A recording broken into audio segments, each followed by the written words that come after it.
شيش طاووق بتتبيلة مميزة كتير، ممكن نشويها بالفرن أو ممكن على الفحم، لذيذة بكل الأحوال. خليكن معي وتابعوا الفيديو للآخر وإن شاء الله الوصفة رح تنال إعجابكم. في عنا كيلو 200 غرام من صدور الدجاج. بيسعدني ويشرفني أعرف المتابعين من وين عم يتابعوني. بأحجام متوسطة، بقطعه بهذا الحجم. شايفين؟ خلصنا تقطيع كل الكمية.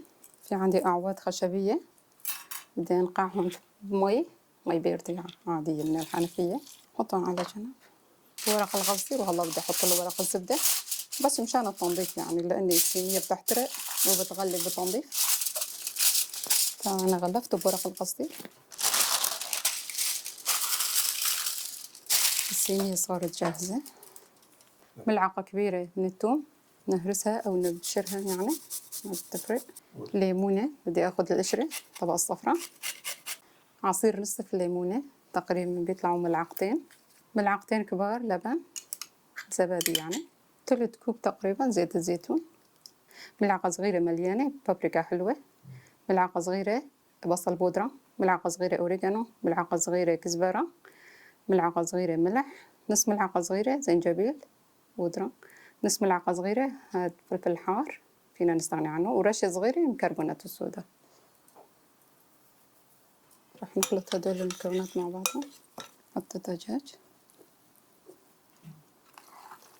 نخلط كتير منيح وتغلفوا كل القطع بالتتبيلة. رح نغطيها نتركها على الأقل ساعة أو ساعتين، وممكن قبل بليلة. بالنسبة للخضار في عندي بصل، فلفل أحمر، فلفل أخضر، بندورة. بالنسبة للبصل أنا بعمل يعني كل قطعة لحال هيك، بفكوا عن بعضهم هيك. فضلا ادعموا الفيديو بلايك وتعليق، وإذا ما كنتم مشتركين في القناة اشتركوا وفعلوا زر الجرس لحتى يوصلكم كل شي جديد. قطع البندورة تبلها برشة ملح، رشة صغيرة فلفل أحمر، حط لهم شوية زيت. نخلط هدول المكونات لحتى كل القطع يتغلفوا بالتتبيلة. دجاج، فلفل، دجاج، بندورة، واحدة خضراء. هلا تشكيل السيخ الواحد يعني بشكل على كيفه مثل ما بيحب. والسيخ صار معنا جاهز، وهذا آخر سيخ. مثل ما نكون شايفين شكلنا كل الكمية عملت معي 10 سياخ. والصينية صارت جاهزة معنا لحتى تدخل الفرن. الفرن شغالة على حرارة 220 درجة مئوية، تقريبا بدها 40 دقيقة.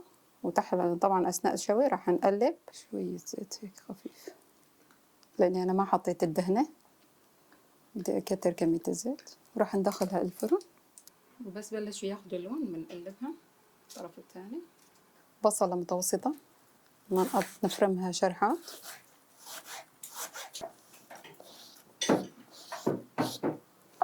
هيك بدي أفكهم عن بعضهم. حبتين من البندورة حسب حجم البندورة. تقريبا باخد بقدونس بقى ونص.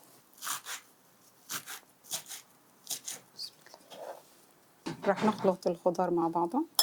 في عندي عصير نصف ليمونة، ملعقتين زيت زيتون، نص ملعقة سماق تعطينا حموضة طيبة، نص ملعقة ملح. راح نخلط هدول المكونات مع بعضهم. والسلطة صارت معنا جاهزة، والسلطة بتنفع لكل مشاوي بشكل عام. والسلطة صارت جاهزة. بدي أدهن الخبزة بالهريسة. حطيت لهم شوية سلطة.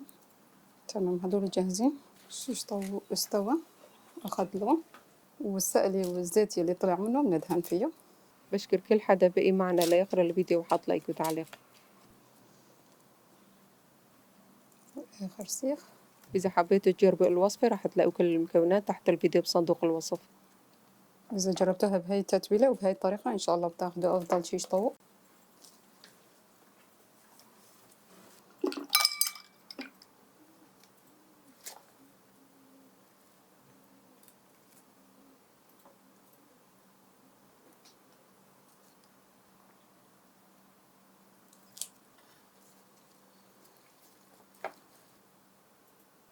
وبهذا الشكل خلصت وصفتنا. بتمنى نالت إعجابكم، وانتظروني بوصفة جديدة. مع السلامة، في أمان الله.